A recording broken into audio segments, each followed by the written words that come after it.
আইন কিন্তু মেয়েদের জন্য খুব জরুরি, কিন্তু আইনকে অপব্যবহার করাটা একদমই ঠিক নয়। এটা আইনকে আমরা অসম্মান করছি।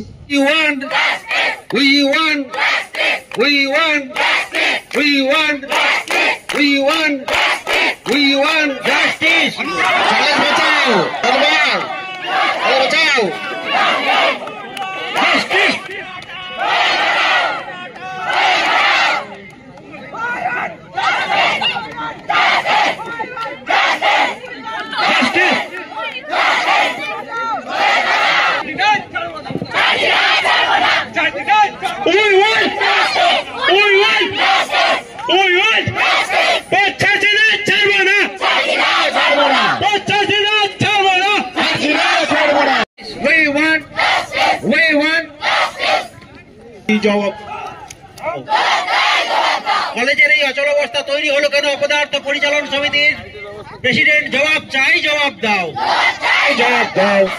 We want justice. We want justice. We want justice. We want justice. We want justice. We want justice. We want justice. We want justice. We want justice. শিক্ষা প্রতিষ্ঠানে সুজয় ব্যানার্জি তথা পরিচালন সমিতি থ্রেড কালচার মানছি না, মানবো না, অনিমাবে we want we want we want we want we want ভালো কাজ করতে চাই কিংবা পঠন পাঠনের ডেভেলপমেন্ট हो, টিচিং লার্নিং প্রসেস ডেভেলপমেন্ট हो, सब समय सब matter in each and every matter ওই যে লেডি সব ম্যাটার ইন্টারফেয়ার করে। আমি যখন বলে না না একটু থামো, না না আমাকে ও সুজয় বাবু বলেছেন, আমাকে গুরুপদ বাবু বলেছেন, আমি হচ্ছে সব ম্যাটার ইন্টারফেয়ার করবো, আমাকে দায়িত্ব দেওয়া হয়েছে, ও দুজন আমাকে দায়িত্ব দিয়েছে। আজকে দেখুন what is the meaning of GB and majority তো দরকার জিবি। চারজন আসলে কি জিবি হয়ে গেল? চারজন যা বলে দেবো সব জিবির অর্ডার। এই জিনিস বের করো, ও জিনিস বের করো, ও জিনিস দিয়ে করো। আমি মেজরিটি বললে আমি জিনিস বের করে দেবো, যখন দিয়ে নি ও আমার ওপর ফায়ার হয়েছে আমি কেন দেবো? আজকে ওই জিনিস নিয়ে দেবেন, কালকে আমার ওপর থানা উপরে এফআইআর করবেন। এই জিনিস লিক হলো কি করে? একজন আমার please please give me 1 point. এক আমার ছিল বর্ষর mister Joydeb Dutta, he is a very honest and perfect person. তাকে বলা হলো এই অফিসের এই কাগজ কেন লুজ হয়েছে, ওই আধার পরে উনাকে হাঁটিয়ে দিয়ে দিল বর্ষার পোস্টে। আজকে আমার কাছে ওইটা চাইছিল, আমি যখন দিয়ে নি আমার উপরে ফায়ার হয়েছেন। আমি আজকে দিয়ে দেবো, কালকে একজনকে দিয়ে দেবে রাস্তাতে, বলবে হেই দেখো রেজুলেশন কপি বাইরে ঘুরছে, তারপরে তারপরের দিনে আসে যাই আমার উপরে কেস করবে। ওই চক্রান্ত আমাকে আজকে ফেলতে চাইছিল, আমি আজকে দিয়ে নি, ওই জন্য আমার সাথে অফিসে গন্ডগোল সৃষ্টি করে। হ্যাঁ, আর বেসিক্যালি প্রিভিয়াস রেকর্ডে কি হয়েছে, প্রিভিয়াস রেকর্ড আপনি তো ছিলেন, ওই সময় কি করছিলেন? সবসময় টার্গেট রামবাবু রামবাবু রামবাবু। রামবাবু তো কলেজের ভালো চাইছে, রামবাবু কি গরু মারেছে না গাই মেরে ছাগল মেরে দিয়েছে? আর যখন আমি ডোন্ট ডিস্টার্ব মি, যখন একটা আমি কিছু বলে তখন ফটকিনা চলে আসে, ওই এসকর্ট ভ্যান নিয়ে করে চলে আসে, এই থামো ইয়ে করো, তাকে লাল চকু, তাকে লাল চকু, তাকে লাল চকু দেখা চলে যায়।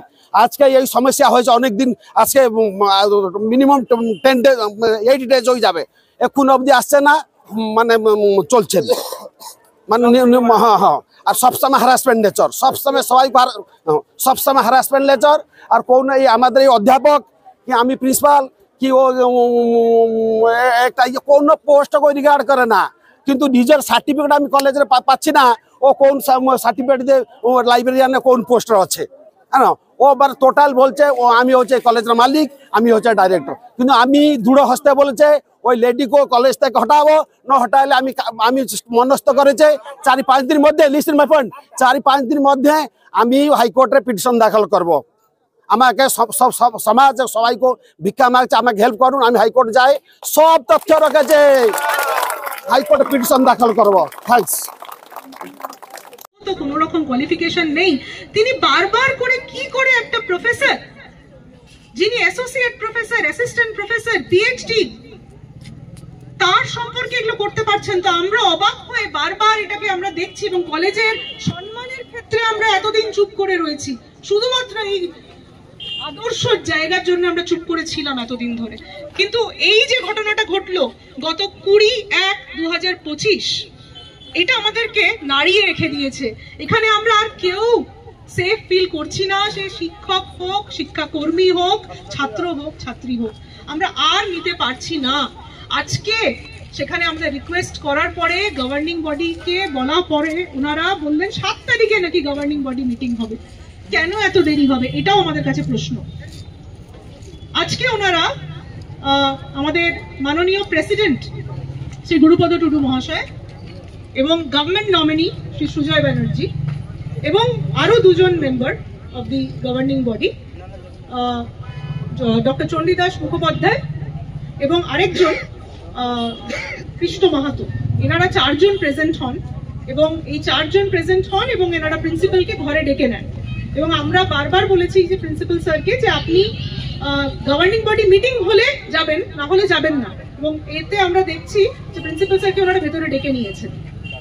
তখন আমরা ভেতরে প্রবেশ করে যাই এবং আমরা জিজ্ঞেস করি যে এটা কি গভর্নিং বডি মিটিং চলছে? বলছে না, গভর্নিং বডি মিটিং নাকি এইভাবে ডাকা যায় না। আমরা নিয়ম বলে দিচ্ছি গভর্নিং বডি মিটিং ডাকা যায় 24 ঘন্টার এমার্জেন্সি নোটিসে। ঘটনাটা হয়েছে 20 তারিখে, সমীরের সঙ্গে দ্বিতীয় দিন আবার ঘটনা হয়েছে। সেই ক্যাজুয়াল স্টাফ, আইন কিন্তু মেয়েদের জন্য খুব জরুরি, কিন্তু আইনকে অপব্যবহার করাটা একদমই ঠিক নয়। এটা আইনকে আমরা অসম্মান করছি। তা এই জায়গাটা কিন্তু আমরা প্রথম থেকে ভয় পাচ্ছি ওনার কথাবার্তা শুনে। এবং তারপরে দ্বিতীয় দিন সমীরের গায়ে হাত দেওয়া, সেটা ক্রিয়েট করা। এই 3 দিনের ঘটনার পর ডক্টর সমীর সেন একটি ইমেল করেন, চিঠি করেন বিভিন্ন মহলে, প্রেসিডেন্টকেও চিঠি করেন। তাহলে ঘটনাটা আজকে থেকে 1 সপ্তাহ আগে ঘটে গেছে। শনিবার দিন আমরা টিচাররা একটি চিঠি করি, এই যে এতদিনকার আমাদের হ্যারাসমেন্ট হচ্ছে, এত রকমের হস্তক্ষেপ হচ্ছে একটি ক্যাজুয়াল স্টাফের দ্বারা, যে কিনা বলছে তাকে নাকি অথরিটি দিয়েছেন আমাদের প্রেসিডেন্ট এবং নাকি সুজয় ব্যানার্জি ওনাকে অথরাইজ করেছেন এটা করতে। এই প্রশ্নটা আমরা বুঝতেই পারছি না কিভাবে হতে পারে এটা। একজন ক্যাজুয়াল স্টাফকে যার educational qualification, we don't know what is her educational qualification, we don't know, আমরা জানি না।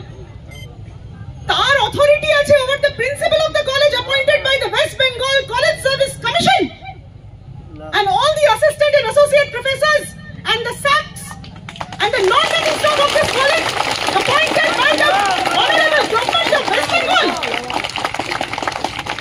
Honorable government of West Bengal দ্বারা আমরা এখানে অ্যাপয়েন্টেড হয়েছি। শিক্ষা, নিজেদের সম্মান বাঁচিয়ে এখানে কাজ করছি, প্রতিষ্ঠানকে ভালোবেসেছি। সেখানে একজন ক্যাজুয়াল, আবার বলছি টেম্পোরারি ক্যাজুয়াল স্টাফ আমাদের উপরে বলছে যে আপনি এটা জানেন না, আপনি এটা করবেন না। How is this possible? কার মদতে এটা হচ্ছে? এই প্রশ্নটা আজকে আমরা করতে বাধ্য হয়েছি। প্রশ্নটা যেই করা হয়েছে আজকে আমরা বুঝতে পারলাম থ্রেট কাকে বলে। আজকে যখন এই প্রশ্নটা করা হয়েছে আমাদেরকে পাল্টা প্রশ্ন করা হলো যে আপনারা লিখিত দেননি কেন এতদিন? আমাদের পাল্টা প্রশ্ন আজকে ওনার কাছে, চ্যানেলটিকে লিখিত দিয়েছেন কি যে উনি আমাদের উপর ছড়ি ঘোরাবেন?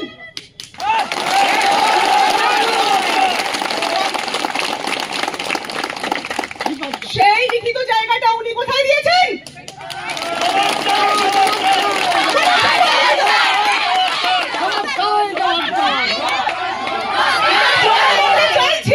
এটার জবাব যখন আমরা চেয়েছি, ঠান্ডা মাথায় চেয়েছি, তখন উনি ভড়কে গেছেন, খুব রেগে গেছেন।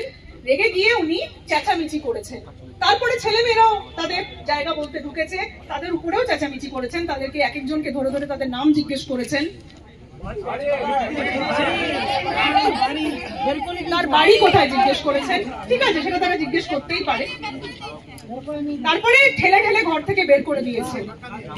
ইতিমধ্যে আমরা যখন এই কথাগুলো বলার চেষ্টা করছি, উনি বারবার বলছেন উনি নাকি কিছুই জানেন না লিখিত। অথচ উনি সোমবার ঘটনার দিন কলেজের ঘটনার 8 ঘন্টার মধ্যে কলেজে এসেছেন।